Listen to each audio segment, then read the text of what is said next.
ஒரு வயதான கழுகு கூறியதாவது, இந்த 4 பாடங்கள் உங்களை எந்த பெரிய ஆபத்தில் இருந்தும் காப்பாற்றும். அன்பார்ந்த பார்வையாளர்களே, பழங்காலத்தில் ஒரு ராஜ்யத்தில் நகரத்துக்கு வெளியே ஒரு கசாப்பு வாழ்ந்து வந்தான். அவனது வதை மனை அங்கேயே இருந்தது. தினமும் விலங்குகளை வெட்டி அவற்றின் இறைச்சியை சந்தையில் விற்பதே அவன் தொழில். கசாப்பின் வதை மனைக்கு வெளியே ஒரு மரத்தில் ஒரு கழுகும் கழுகினமும் வாழ்ந்து வந்தனர். அவர்களுக்கு அங்கே நன்றாக வாழ்க்கை நடந்து கொண்டிருந்தது. வயிறு நிரம்ப உணவும் கிடைத்துக் கொண்டிருந்தது. கழுகும் அதன் மனைவியும் அந்த இடத்தை விட்டு வேறு எங்கும் செல்லாது.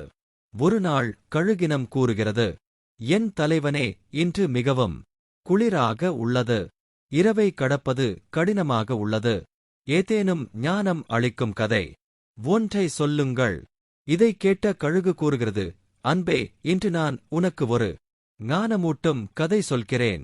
இதில் உள்ள 4 பாடங்களை மனிதர் பின்பற்றினால் அவர் எப்போதும் ஆபத்தில் சிக்கமாட்டார். சிக்கினாலும் விரைவில் விடுபடுவார். கழுகு தொடர்கிறது, எனக்கு உன்னை மனம் கொள்ளும் முன் இந்த மரத்தில் நான் தனியாக வாழ்ந்தேன். அப்போது இந்த கதையை ராஜாவிடமிருந்து கேட்டு கண்ணால் கண்டேன். மனிதனின் விதி எப்படி மாறுகிறது என்பதை இது காட்டும். ஒரு நகரத்தில் உத்தமன் என்ற மனிதர் வாழ்ந்தார். ஒரு நாள் தந்தையுடன் சண்டையிட்ட அவருக்கு 4 பொற்காசுகள் கிடைக்கின்றன. தந்தை கூறுகிறார், வீட்டில் சோம்பலாக இருக்கிறாய். இந்த நாணயங்களை எடுத்துக்கொண்டு வியாபாரம் செய். உத்தமன் மாலையில் பயணமாகிறான். இந்த நாணயங்களால் சிறு வியாபாரம் செய்து தந்தைக்கு காட்டுவேன் என எண்ணுகிறார். ஒரு வயதான கழுகு கூறியதாவது, இந்த 4 பாடங்கள் உங்களை எந்த பெரிய ஆபத்தில் இருந்தும் காப்பாற்றும். அன்பார்ந்த பார்வையாளர்களே, பழங்காலத்தில் ஒரு ராஜ்யத்தில் நகரத்துக்கு வெளியே ஒரு கசாப்பு வாழ்ந்து வந்தான். அவனது வதை மனை அங்கேயே இருந்தது. தினமும் விலங்குகளை வெட்டி அவற்றின் இறைச்சியை சந்தையில் விற்பதே அவன் தொழில். கசாப்பின் வதை மனைக்கு வெளியே ஒரு மரத்தில் ஒரு கழுகும் கழுகினமும் வாழ்ந்து வந்தனர். அவர்களுக்கு அங்கே நன்றாக வாழ்க்கை நடந்து கொண்டிருந்தது. வயிறு நிரம்ப உணவும் கிடைத்துக் கொண்டிருந்தது. கழுகும் அதன் மனைவியும் அந்த இடத்தை விட்டு வேறு எங்கும் செல்லாது. ஒரு நாள் கழுகினம் கூறுகிறது, என் தலைவனே, இன்று மிகவும் குளிராக உள்ளது. இரவை கடப்பது கடினமாக உள்ளது. ஏதேனும் ஞானம் அளிக்கும் கதை ஒன்றை சொல்லுங்கள்.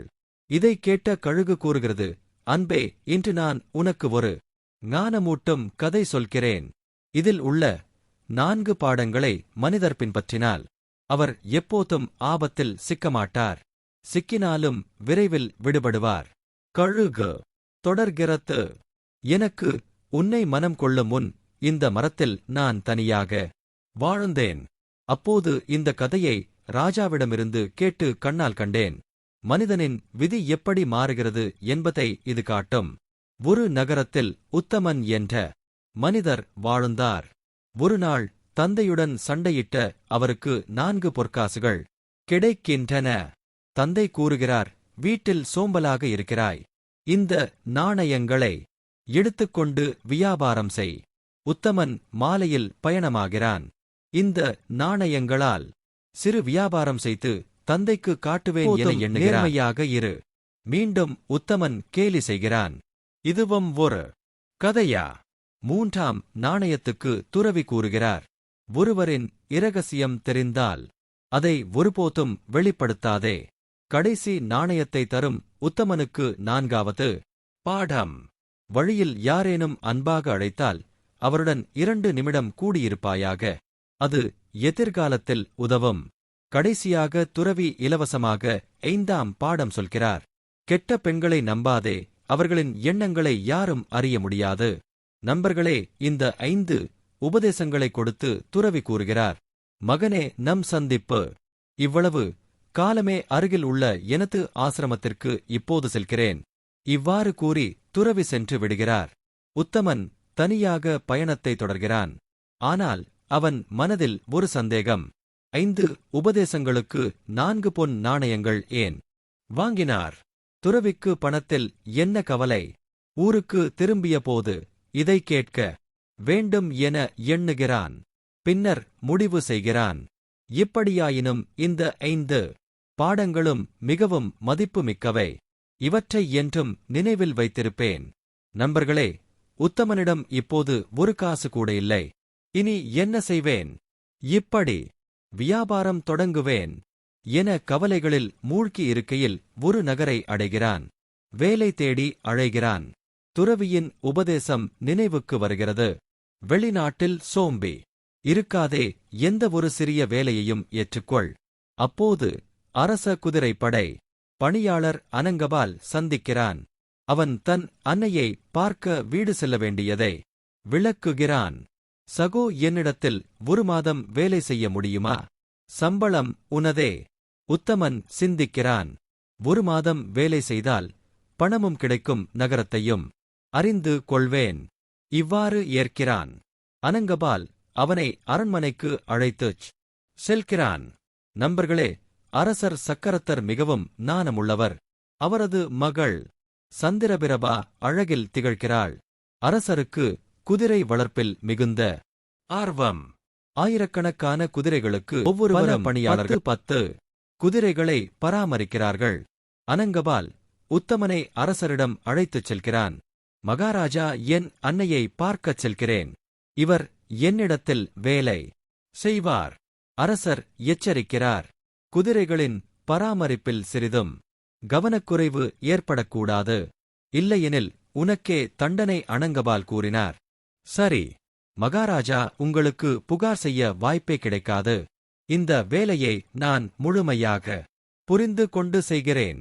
இவ்வாறு ராஜாவின் ஆணையை பெற்று அனங்கபால் உத்தத்தை அழைத்துக் கொண்டு குதிரை தொட்டிக்கு செல்கிறார். அங்கு சென்று பார்த்தபோது ஆயிரக்கணக்கான குதிரைகள் கட்டப்பட்டிருந்தன. அனங்கபால் உத்தத்திடம் கூறினார், பார் உத்தம், ராஜா எனக்கு 10 குதிரைகளை கொடுத்துள்ளார். இவற்றுக்கு தீவனம் இடுவது, மசாஜ் செய்வது உள்ளிட்ட பராமரிப்பு உன் பொறுப்பு. உத்தம் கூறினான், நண்பா, கவலையே வேண்டாம். நான் இந்த பணியை நேர்மையாகவும் முழுமனதோடும் செய்வேன். பின்னர் அனங்கபால் தனது அறையை காட்டி, இன்று முதல் நீ இந்த அறையில்தான் தங்குவாய் என்று கூறிவிட்டு நகரத்திற்கு செல்கிறார். இதற்கிடையில் குதிரை பராமரிப்பில் உத்தம் முழு கவனம் செலுத்தினான். தினமும் குதிரைகளுக்கு மசாஜ் செய்தான், குளிப்பாட்டினான், பிறகு தீவனமிட்டான். நண்பர்களே, ராஜாவிடமிருந்து ஒவ்வொரு பணியாளருக்கும் 20 கிலோ கொள்ளு குதிரை தீவனம் வழங்கப்பட்டது. உத்தம் அந்த கொள்ளுகளை ஒரு பைக்குள் கட்டி தொட்டிக்குச் சென்று நீரில் ஊறவைத்து அரைத்து குதிரைகளுக்கு இட்டான். வேலை முடிந்ததும் மற்ற பணியாளர்களுடன் சிறிது பேசலாம் என முடிவு செய்தான். மற்ற குதிரைகளை பராமரிக்கும் பணியாளர்கள் அருகே சென்று அமர்ந்தான். அங்கு அனைவரும் ஒரு அறையில் கூடி மது அருந்திக் கொண்டிருப்பதைக் கண்டான். ராஜா அவனை மேற்பார்வையாளராக நியமித்துவிட்டார். பின்னர் அனங்கபால் உத்தமை சந்திக்க சென்றான். உத்தம அப்போது அறையில் படுத்திருந்தான். அனங்கபாலை கண்டு மகிழ்ச்சி அடைந்த உத்தம, நண்பா, வந்துவிட்டாயா? உன்னை பார்த்து மிகவும் மகிழ்ச்சி என்று கூறினான். இருவரும் ஒன்றாக உட்கார்ந்து உணவருந்தினர். உணவிற்கு பின் தனித்தனி படுக்கைகளில் படுத்தனர். அனங்கபால் மனதிற்குள் உத்தமை பற்றி மிகவும் பொறாமை கொண்டான். ராஜா தனக்கு மேலான பதவியில் உத்தமை நியமித்ததும் தன் ஏமாற்றுதலை வெளிப்படுத்தியதும் அவனை கோபப்படுத்தியது. அனங்கபால் உத்தமை தாழ்த்தி பழிவாங்க நினைத்தான். நண்பர்களே, அனங்கபாலும் திருட்டில் ஈடுபட்டவன் என்பதை அறிந்து கொள்ளுங்கள். உத்தமின் நடவடிக்கை அவனுக்கு பிடிக்கவில்லை. அன்று மழை மேகங்கள் சூழ்ந்திருந்தன. மெல்லிய மழை தூறல், இடிமின்னலுடன் கூடிய இரவு. இதற்கிடையில் இளவரசி சந்திரபிரபாவுக்கு தூக்கம் பிடிக்கவில்லை. ஏனெனில் அனங்கபால் மற்றும் இளவரசிக்கு இடையே காதல் விவகாரம் நடந்து கொண்டிருந்தது. அனங்கபால் திரும்பி வந்ததை அறிந்த இளவரசி இரவில் எழுந்து அவன் அறைக்கு சென்றாள். தற்செயலாக அப்போது உத்தமும் அந்த பகுதியில் சுற்றித் திரிந்து கொண்டிருந்தான். அனங்கபாலின் அறையில் பெண் குரல் கேட்டு உள்ளே பார்த்தான். இளவரசியைக் கண்டு அதிர்ச்சி அடைந்த உத்தம மோனமாக தன் அறைக்கு திரும்பினான். அனங்கபால் இளவரசியிடம் கூறினான். இனி உத்தமே நமது பாதையில். முட்கம்பி அவனை எப்படியாவது கொல்ல வேண்டும். இளவரசி பதிலளித்தாள். கவலைப்படாதே, என் தந்தையிடம் சொல்லி மரண தண்டனை வாங்கிவிடுகிறேன். உத்தம மனதில் சிந்தித்தான். இளவரசியுடன் இவ்வாறு ராஜாவை ஏமாற்றுகிறான். இதை ராஜாவிடம் சொல்ல வேண்டும். ஆனால் துறவியின் எச்சரிக்கை நினைவுக்கு வந்தது. யாருடைய ரகசியத்தை அறிந்தாலும் மூன்றாவது நபரிடம் சொல்லக்கூடாது. இதனால் ராஜாவிடம் செல்லும் எண்ணத்தை கைவிட்டு மௌனமாக படுக்கைக்கு சென்றான். அப்போது இளவரசி சந்திரபிரபா அனங்கபாலை சந்தித்த பிறகு தன் அறைக்கு திரும்பி கதவை உட்புறம் தாளிட்டு கொண்டு பலமாக ஆழத் தொடங்கினாள். என்னை காப்பாற்றுங்கள், காப்பாற்றுங்கள் என்று கூச்சலிட்டாள். இளவரசியின் கூக்குரலை கேட்டு அரண்மனை வந்ததும் இந்த வேலையை எடுத்து விடுவார். அதுவரை பணம் சேர்த்து வியாபாரம் தொடங்குவேன் என எண்ணினான். நண்பர்களே கட்டிலில் படுத்தபடி உத்தம் இவ்வாறு சிந்தித்துக் கொண்டிருந்தான். அப்போது சாதுவின் இரண்டாவது உபதேசம் நினைவுக்கு வந்தது. பிறர் பொருளை வஞ்சகம், சூழ்ச்சி, மோசடியால் கைப்பற்றக்கூடாது. பிறர் பொருளை மண்ணாக கருத வேண்டும். அதற்காக உன் நியாயத்தை கெடுத்துக் கொள்ளாதே. இந்த வார்த்தைகள் நினைவு வரவே உத்தத்தின் எண்ணம் மாறியது. நான் பட்டினி கிடப்பேன், ஆனால் இந்த பாவப்பணத்தை ஒருபோதும் உண்ணமாட்டேன் என முடிவு செய்தான். நண்பர்களே, அன்று முதல் உத்தம் முழு நேர்மையுடன் குதிரைகளுக்கு உணவளித்து கவனமாக பராமரித்து வந்தான். ஒரு மாதத்திற்குள் அவனுடைய 10 குதிரைகளும் செழிப்பாகவும் ஆரோக்கியமாகவும் காணப்பட்டன. மற்ற பணியாளர்கள் தீவனத்தை திருடி குதிரைகளுக்கு குறைவாக உணவளித்ததால் அவற்றின் குதிரைகள் வலுவிழந்தன. ஒருநாள் அரண்மனையில் ராஜா தன் மந்திரியிடம் கூறினார். மந்திரியே, நீண்ட காலமாக என் குதிரைகளின் பந்தயத்தை காணவில்லை. எல்லா பணியாளர்களுக்கும் தகவல் அனுப்பு, தங்கள் குதிரைகளுடன் மைதானத்தில் வரவேண்டும். நாளை பந்தய போட்டி நடத்துகிறேன். ராஜாவின் ஆணைப்படி மந்திரி உத்தரவிட்டதும் அனைத்து பணியாளர்களும் குதிரைகளை குளிப்பாட்டி அலங்கரித்து மைதானத்தில் குவிந்தனர். ராஜா குதிரைகளை பார்த்தபோது உத்தத்தின் 10 குதிரைகள் மட்டுமே செழிப்பாகவும் மற்றவை மெலிந்தும் இருப்பதைக் கண்டார். கோபத்துடன் மந்திரியிடம் கூறினார்.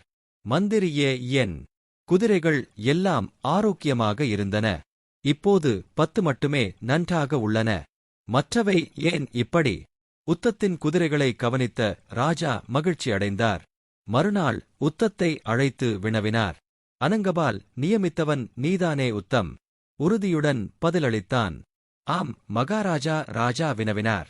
உன் குதிரைகள் மட்டும் ஏன் செழிப்பாக உள்ளன?